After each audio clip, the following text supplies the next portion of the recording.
कोल्हापूर जिल्ह्यातला शाहूवाडी पन्हाळा हा सह्याद्रीच्या डोंगर रांगांमधला निसर्ग सौंदर्याने नटलेला मात्र मूलभूत सुविधांपासून आजही वंचित असा दुर्गम भाग। एकीकडे जग आणि देश एआयच्या गोष्टी करत असताना या भागातील विद्यार्थ्यांना आ ई शिकणं मुश्किल झालंय।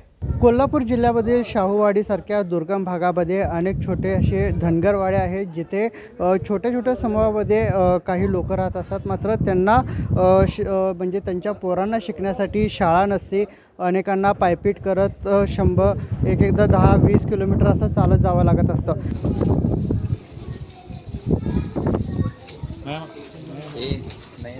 या धनगरवाड्यातील बहुतांश लोक अशिक्षित आहेत। आपल्या नशिबी आलेलं मागासलेपण, कमी शिक्षण आपल्या मुलांच्या नशिबी येऊ नये म्हणून या धनगर पाड्यातला प्रत्येक पालक धडपडतो आहे। राज्य सरकारही दरवर्षी सर्व शिक्षा अभियान जोरदार पद्धतीने राबवतं। मराठी शाळेत विद्यार्थ्यांनी यावं म्हणून शाळेच्या पहिल्या दिवशी विद्यार्थ्यांच्या स्वागतासाठी मुख्यमंत्र्यांपासून ते प्रत्येक मंत्र्यांनी त्यांच्या मतदारसंघातल्या कुठल्या ना कुठल्या शाळेमध्ये हजेरी लावली होती।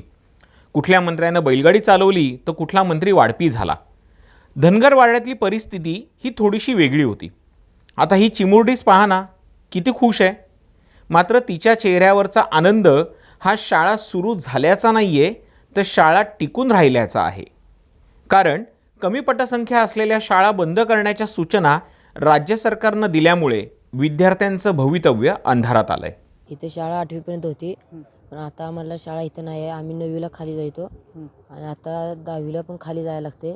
आम्हाला चालायला गाडी नाही, पाऊस जास्त आहे। आमच्या घरातली पण जास्त हे करते, ते काळजी करते ते, पण आम्हाला तर गाडी नाही। इथं शाळा निघाली तर आम्ही इथं जाणार। 8वी पर्यंत शिकलो, जायला रस्ता नव्हता। 9वीला आम्ही इथे गेलो। आता कुठं जातो शाळेला? आता आम्ही इथे जातो। का गावात शाळा नाही आहे? नाही, गावात शाळा नाही। मग आता इथे शाळा झाली की इथे जाणार। की डोंगराळ भागातून जायची मुलं म्हटल्यावर त्यांची मुलं व्यवस्थित आपली असावीत किंवा यावीत, असं त्यांना काळजी असतेच की सारखे। येणार की मुलं इथे येणार। इथे जवळ शाळा झाली तर जवळ असलेलं कोणाला नको आहे का? येणार सगळे, हे शाळेला येतील। कमी पटसंख्येमुळे काही गावांमध्ये 5वी तर काही गावांमध्ये 8वी पर्यंतची शाळा आहे। त्यामुळे 5वी किंवा 8वी झाल्यानंतर नेमकं करायचं काय असा प्रश्न विद्यार्थी आणि त्यांच्या पालकांना पडलाय। कारण दुसऱ्या शाळेत जाणं हे त्यांच्यासाठी कठीण होऊन बसतं। एका पाड्याहून दुसऱ्या पाड्यात जाण्यासाठी धड रस्ता सोडा, साधी पायवाटही नाहीये। त्यामुळे 9वी-10वीच्या शिक्षणासाठी एका गावातून दुसऱ्या गावात जायचं म्हटलं तर जंगलातून तब्बल 10 ते 20 किलोमीटरची पायपीट करावी लागते। त्यामुळे अनेक विद्यार्थी शाळा सोडतात। जे विद्यार्थी हिम्मत करून जंगलातनं जाण्याचा प्रयत्न करतात त्यांना जंगली श्वापदांच्या हल्ल्यामध्ये आपला जीव गमवावा लागतोय। कोतोलीपासून इथे 18-20 किलोमीटर अंतर आहे आणि आमच्या इथं गावामध्ये ते बिबट्याचं परिणाम वाढलं आहे। आम्हाला गौ रेड्याची भीती जास्त वाटते। इथं घरा शेजारी गौ रेडे बिबट्याने आमच्या गावातली कुत्री सगळी ठेवलेली नाहीत सर, की आम्हाला लय भीती वाटते की आमच्या गावातून येते शेजारी गावाला 2 मुली, आमच्या 8-9 वर्षाच्या मुली 2 आमच्या वाघाने बिबट्याने हल्ला केला, ते बळी गेल्या। त्यापासून आम्हाला लय भीतीचं वातावरण आहे। तुम्ही या शाळेचे मुख्याध्यापक आहात, काय एकंदरीत त्या शाळेची स्थिती आहे, या गावाची स्थिती आहे? या शाळेमध्ये 127 पट आहे, परंतु मुलींचं प्रमाण थोडं कमी आहे। कारण दुर्गम भाग असल्यामुळं, लहान लहान मुलं असल्यामुळं घरामध्ये या मुलींना शिक्षणाच्या प्रवाहात आणलं जात नाही। आणि 8वीपासून कोतोली गावामध्ये जायला लागतं। कोतोली गाव इथून 7 किलोमीटर अंतरावर आहे। वाटेत जाताना झाडे आहे, त्यामुळे त्या मुलींचं शिक्षण पुढचं होऊ शकत नाही। काय नेमकं काळजी वाटते? तर सगळं अशिक्षित लोक आहेत जास्त करून राहायला। इथं कसं जंगली प्राणी आहेत, त्या जंगली झाडीमधून जाताना किंवा असं निस्थळ म्हणजे तिथं कुठं माणसांची किंवा घरांची वस्ती नसल्यामुळं घरातल्या जरा त्या मुलींच्या बाबत भीतीच वाटते। नेमकं काय काय अडचणी अजून येते गावात लोकांना हे करतात? मुख्य म्हणजे मुलांसाठी काय अडचणी येतात? इथं तसं बघितलं तर रस्त्याची दुरावस्थाच आहे। पावसाळ्याच्या दिवसामध्ये वारं खूप असल्यामुळं, पाऊस जास्त असल्यामुळं लाईटची दुरावस्था असते। लाईट नसल्यामुळं पाण्याची दुरावस्था होते आणि त्यामुळं सगळे इथले जे पालक आहेत ते सगळे शेतकरी असल्यामुळं, रोजगार करत असल्यामुळं त्यांना बऱ्यापैकी रानात जावं लागतं। त्यामुळे लहान मुलं सांभाळण्यासाठी मुलं जरा बऱ्यापैकी घरातच असतात, एवढेच।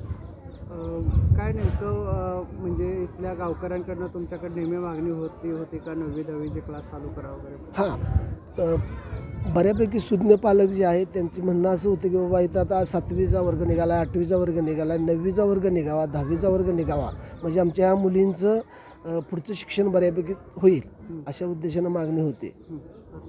आता ती आपल्या आदरणीय सावकर साहेबांच्या माध्यमातून ती बऱ्यापैकी मार्गी लागली असं वाटते. कमी पटसंख्येच्या कारणास्तव शाळा बंद करण्याचा सरकारचा निर्णय हा शिक्षकांच्या हिताचा आणि खर्च वाचवणारा जरी असला तरीही यात गरीब विद्यार्थ्यांचं न भरून होणारं नुकसान होत आहे.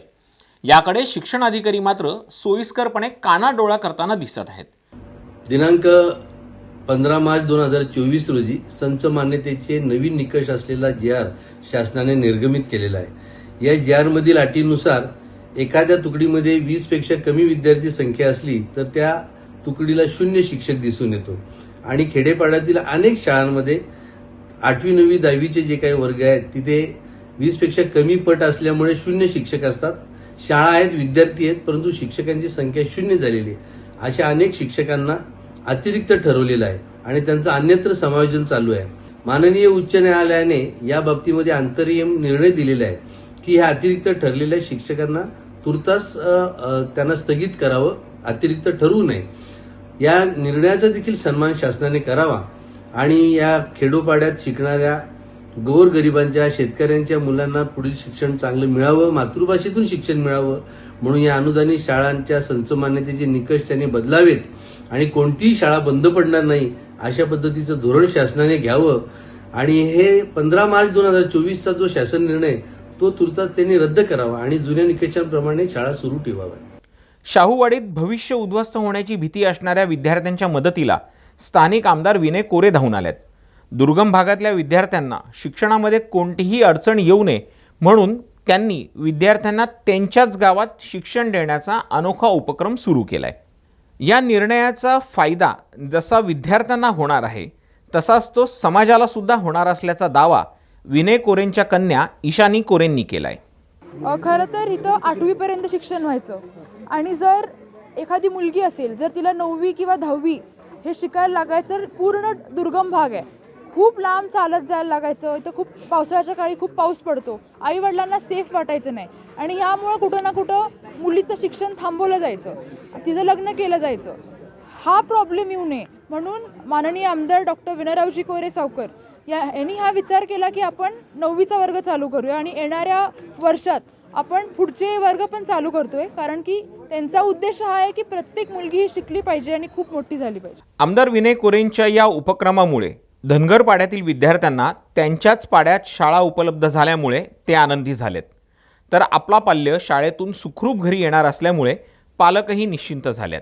पद्धतीने शैक्षणिक उपक्रम राबवत आता 9वी आणि 10वीच्या वर्ग जे आहेत ते या शाळेमध्ये सुरू झालेले आहेत आणि यामुळे नक्कीच विद्यार्थ्यांना दिलासा मिळणार आहे. मात्र याबरोबरच आणखी काही धनगरवाडे आहेत तिथे देखील आता असा उपक्रम आता सुरू होणं गरजेचं आहे. नयनाद वाड, महाराष्ट्र टाइम्स ऑनलाईन, कोतोली, शाहूवाडी, कोल्हापूर.